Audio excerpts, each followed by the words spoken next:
Hi everyone, my name is Peggy Eichinger. I'm one of the regional managers with Co-operative Education. And I'm Mike Cole. I'm also a regional manager with Co-operative Education, and we'd like to welcome you to our Community Connect, focusing on working from home and leading your team remotely. Mike and I put our heads together and thought about what it is that we do. You may not know, but employment relations in cooperative education is a fully remote team and has been for a long time. So it feels like we're welcoming the rest of the university community to our style of work just right now. And so we're thinking about what is it that we do and how is working with a remote team kind of different than what you might be doing when you're working on campus. And we've come up with a couple of different topics that we'll just discuss briefly this morning. The first being what's the underlying premise for how we do our work. The second being the tools that we use for connection, the style of communications, our routines, and then we'll go through how we support the teams. So the first point, where do we start? And it really is that we start from a position of trust. The most common question that I get from people is, how do you know what everybody's doing out there? And I work with a team that's based out in Calgary, Kelowna, and Vancouver. So I really don't know on a day-to-day basis exactly what everybody's doing every minute, but I don't really have to. I know that everyone is professional, they know their roles, we all understand what our bottom line is here, and we have a really compelling ambition, right? We want students to graduate with the best path forward possible. And so I'm confident that everybody is working towards that. Our people do know how to do their jobs, but it is our job as a manager to check in, to understand what's being worked on and the progress that's being made.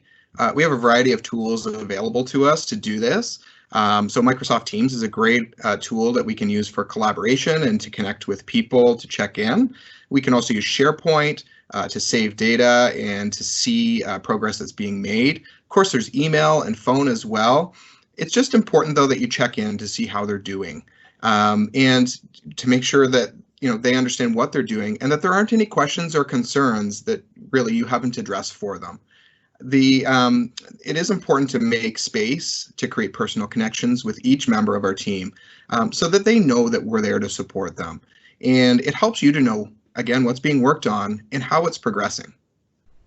And so we do communicate regularly, and we use that opportunity to kind of direct their work and make sure that everybody's got the same goals at particular times of the term.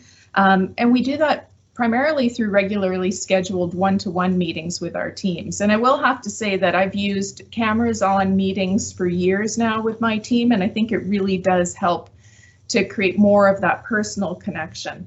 We also do small and large group meetings. So we would have, besides team meetings, we have like smaller group meetings that are specific to individual roles. And our team members all have cross-functional team meetings as well. So they speak with their colleagues on other regional teams. And we use all these different methods of constant communication really to work together all the time. And as we're working together, it's really important that we establish some routines, and that makes things predictable for you and for your team. So whenever you're creating a routine, it makes it easier to manage your time. So some basic routines that you will want to establish as you're working from home are things like when you start work, when you end your work, what time you take your lunch, and any other times that you may or may not be available.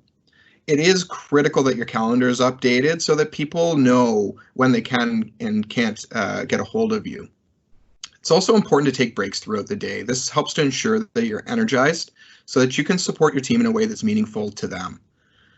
Other things that might be important to you, but might be a little bit more obscure, are things like, do you wear a pair of shoes while you're working from home so that you can be comfortable? Or, where do you sit in your home? Is it a bright space full of natural light?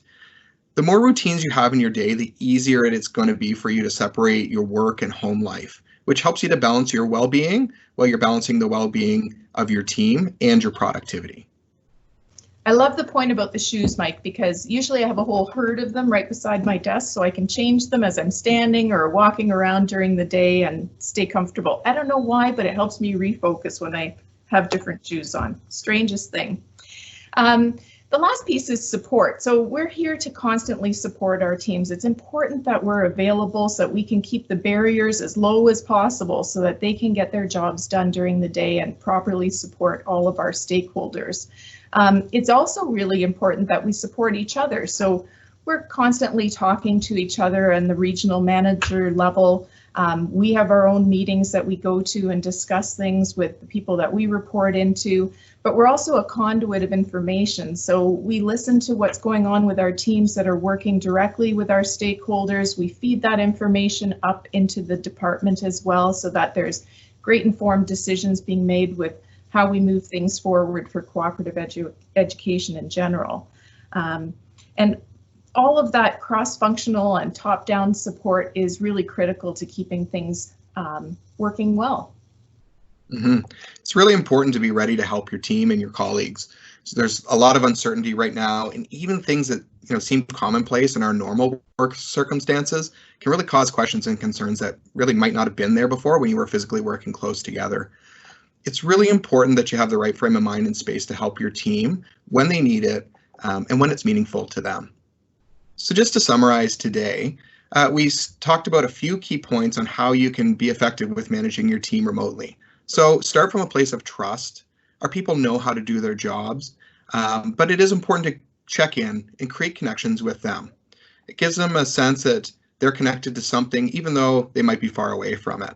We can do that through a variety of tools and resources that will help us to check in and make sure that work is being done and that deadlines are being met. It's important to be available to support your team and your colleagues in ways that might not be the same as before. And it's important to create great routines for yourself to help keep you energized and so that people know when you're available and when they can connect with you. So thank you all for watching our Community Connect today. I hope everyone stays well, and we'll talk to you soon.